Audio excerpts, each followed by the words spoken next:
नमस्कार मित्रांनो, तुम्ही शेअर खरेदी करताना हा प्रश्न पडतो का? आता घ्यायचा की थांबायचं?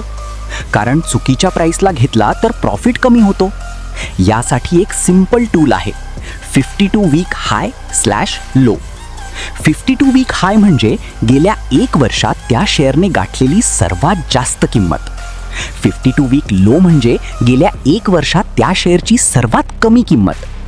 उदाहरणार्थ, एखाद्या शेअरचा 52 week high is equal to 200 rupees, 52 week low is equal to 100 rupees आणि सध्या price is equal to 120 rupees, म्हणजे तो शेअर लोच्या जवळ आहे. याचा वापर कसा करायचा? लोच्या जवळ बाईंग ऑपॉर्च्युनिटी असू शकते, हायच्या जवळ सावध राहा. पण हे एकटं वापरू नका.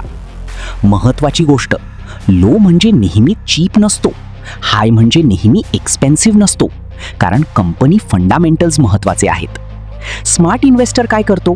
52 वीक रेंज पाहतो, PE, EPS चेक करतो, लॉंग टर्म व्ह्यू ठेवतो. आता तुम्हाला 52 वीक हाय आणि लो आणि त्याचा वापर समजला असेल. पुढच्या व्हिडिओमध्ये आपण समजून घेणार आहोत व्हॉल्यूम म्हणजे काय.